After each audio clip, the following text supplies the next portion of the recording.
Hi there. Sorry, I finally got a moment to show you some sketching techniques and shading. Uh, oh man, I was so busy on the weekend working a Ren Fair. Because like half the day was over and I wasn't even done setting up because I had to still prepare on my product. Been super busy. But anyways, basically, when I think about shading, I'll just do kind of like a basic shading um, course here for you. These are the four primary shades. I like to start my students off with learning how to shade these four different designs. Basically, if you can shade these four things, you can shade anything. Um, through creativity, imagination, um, you can like imagine like assimilating all these together in different ways. So if you look at like a hand, you got a cylinder-like shape here, and then the end of it maybe it's like a half sphere, um, and then like say you had like a nose, or the flat part of your hand can actually be shaded, kind of like the flat top of a cube. So it just helps you kind of think about it that way. So usually when I teach shading, I come up with these four different shapes, and I have them practice shading them from different angles. I'll have them like figure out where the light source is, like say it's here, or you can put it wherever you want. Basically, what I like to do when I think about shading, there's a lot of different types of shading, but one that I usually just do, and it's mostly what I do for my style, is just like direct, like kind of hard light, specularity light, on the surface of the piece that is pointed towards the source of the light, and then behind that, the back of it, the opposite side, would be the reflective light. So basically, I just kind of add like a seam, and this will be like the light here, and then say there's like a wall over here, trees or whatever else it is. The light is going to be reflecting off that and creating a diffused light, so like a softer type light. So basically, I'll so it's going to be real sloppy. I'm kind of drawing at a weird angle because I got my camera in the way here. So basically, just gonna go like that. And light is always going to conform according to the shape of the object that it hits. So just like this pencil here, you can see when the light hits it, it turns it into a long, like an elongated design there. So that specularity light is actually like a thin line because it hits this object here and it's conforming it to its shape. So it's kind of like what this does. So basically what I do is I like to finger shade, but I also use the pencil. And so if it's not consistent, I'll just kind of scribble in and just lightly go over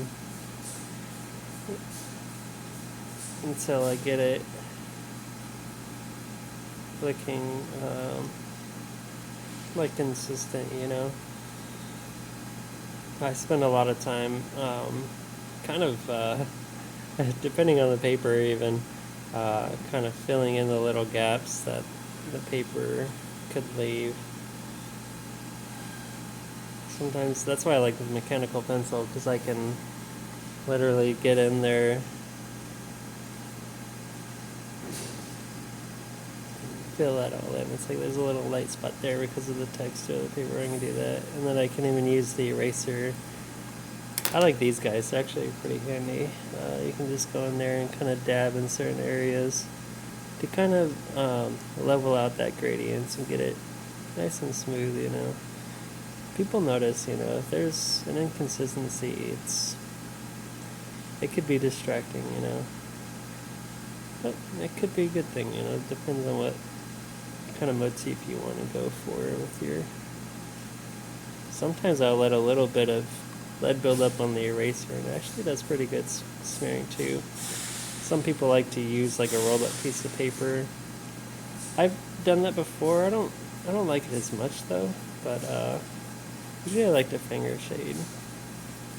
I can control how much moisture is on my hand and get it to grip and spread around pretty well.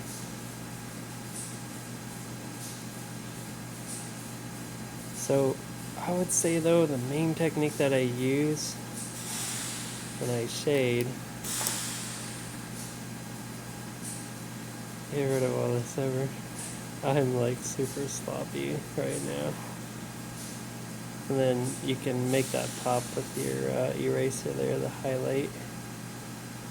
So say I'm making like a dragon tooth or something, you know, this is the way I would shade it, just the same way I would do a cone, you know.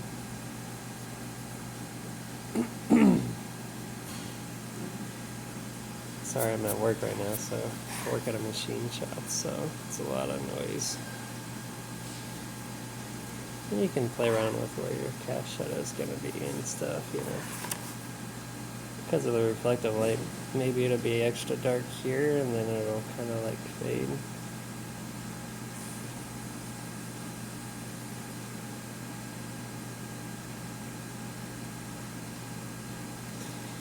There we go. Then use this finger, shade that out.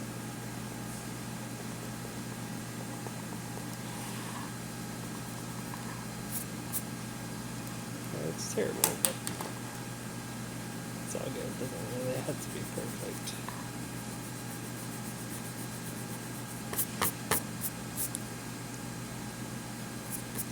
Helps have a really nice eraser.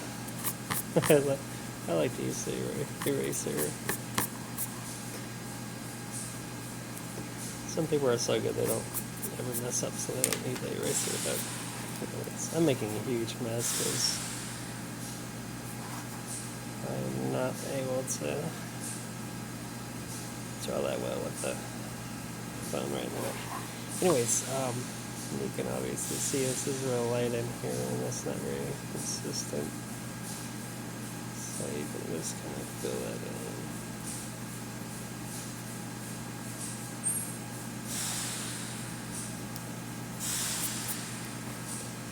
So yeah, and then you just kind of go, same thing, you know, if the light's here.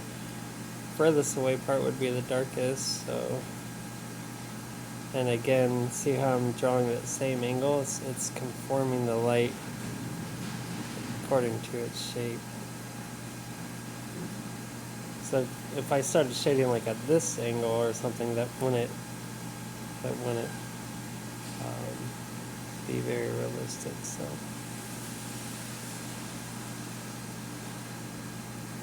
And this would be all the backside, so that'll be all dark, you know.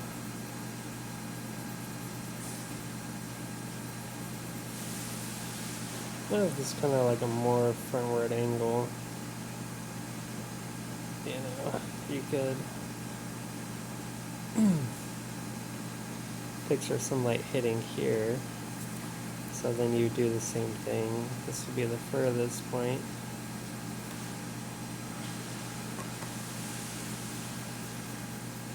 And then you kind of gradiate it to white there, like that. That's how you would shade that, dude. This guy, you know. Basically just draw two circles. This would be the speculatory focal point of the direct hard light. And then the diffuse light would be larger because it's kind of faded out, you know. But so you basically draw somewhat of a circle, and it has to be a little oval-like, maybe even bowed a little bit, according to the shape of the object, like I said. But basically, you just kind of fill that all in. Except for the specularity. A little marble here.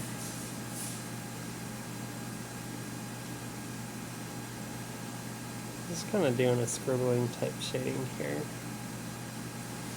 The shading I would do though for a dragon is it's different. I'll show you what I usually do for that. It's kind of like the same way that I would shade hair or like tree bark texture and stuff like that. Let's see here.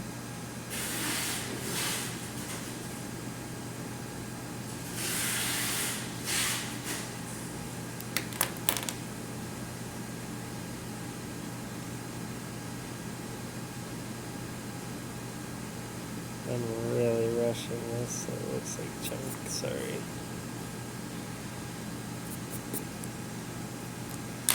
Ooh, you just get an idea though. That's not erasing away. My hands are really dirty from working with all these greasy tools and stuff at my shop here.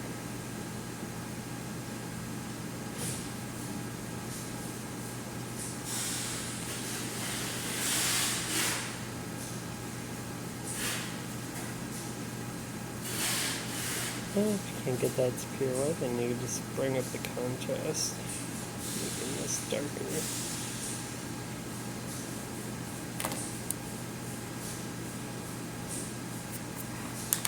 There we go.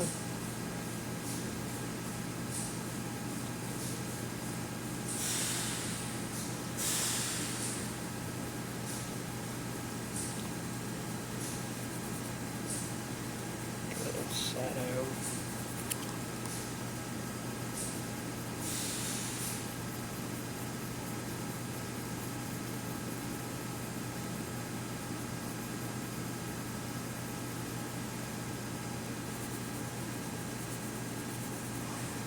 Anyway, so on and so forth. Cylinder first.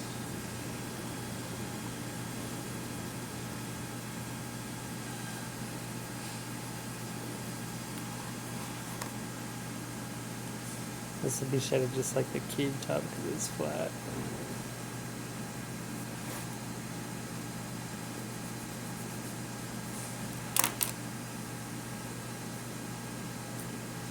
Want this to be the brightest point, that's the direct light.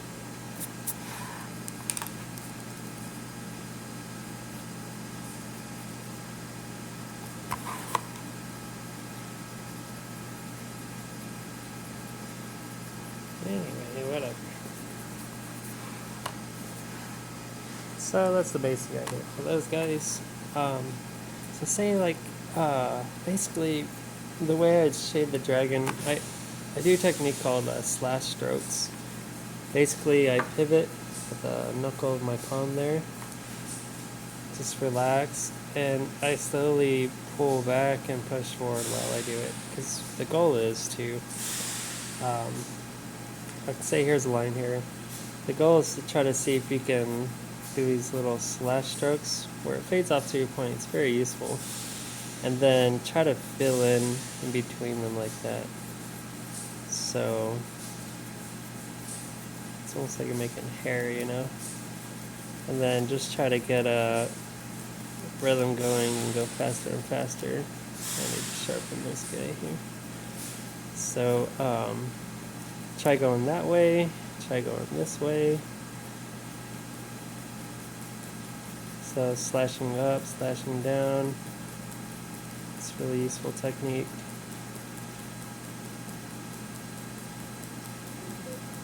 I'm not doing very good right now. See how far I missed my line?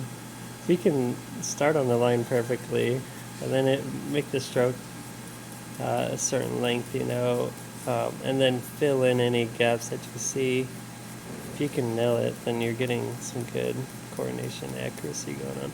But when I shade, it's a lot like that. Like say I'm doing like a part of hair, like here's someone's hair line. It's the brace or whatever.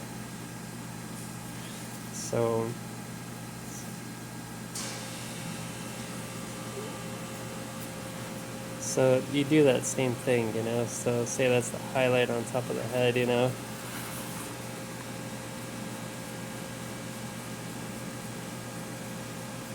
Using like these slash strokes.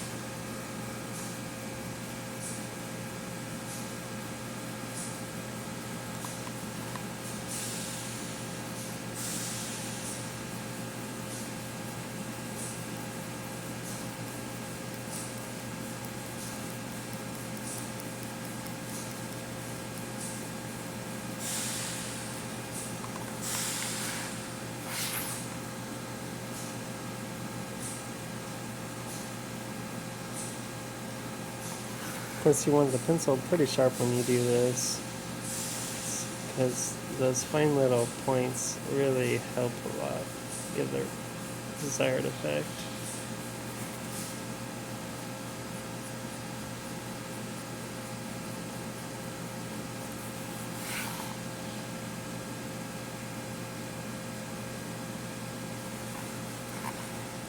Yeah, so that's basically the idea of it there. These slash strokes really help a lot with shading. So if you're going in and say this is, you know, like a scale here, give a little edgy texture like it's cracking and stuff. But towards the front of it, or as it reaches around underneath, you're going to have it to where it's like darker. And like that too, so. And then yeah, from underneath there it'll be a little darker and so on.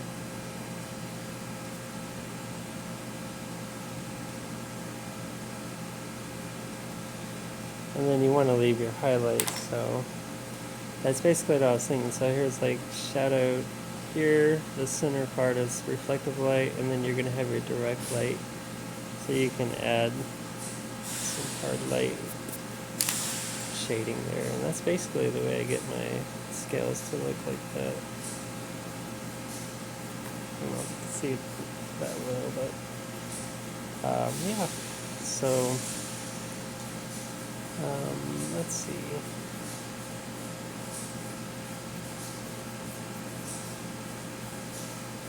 I'd have to kind of get it going. Well, let's just try to do, here's a good test. Make a couple lines like that. Draw like an S shape there. And come around this way. So this is kind of like a curl affair, so don't hit the edge because you want light to hit that. And then don't hit the middle either.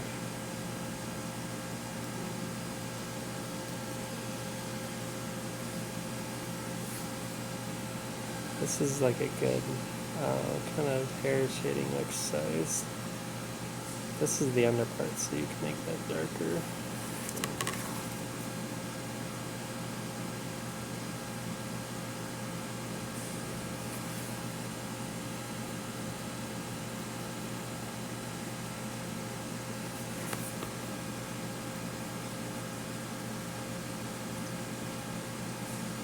But again, towards the center, you don't want to hit that.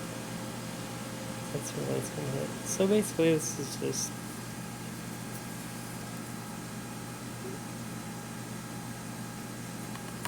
so now you kind of got like a curl affair, you know.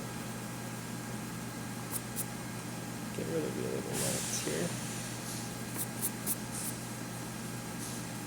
The eraser's not doing good on this paper. So yeah. Just some shading techniques there. Shading exercise. When you're doing that as well, really important thing to try is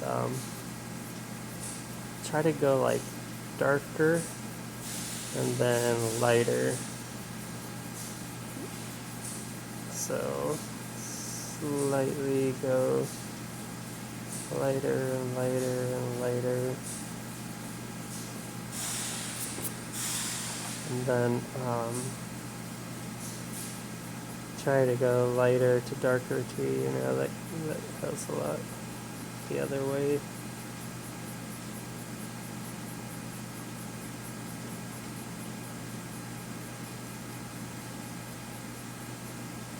And then try to hit those little areas where you missed, you know. Fill it in, that's good exercise, and then you can finger shade it.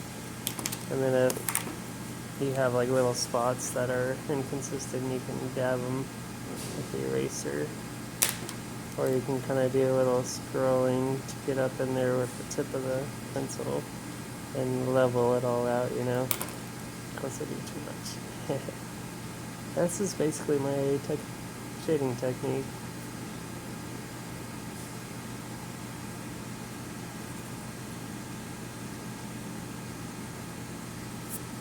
Yeah.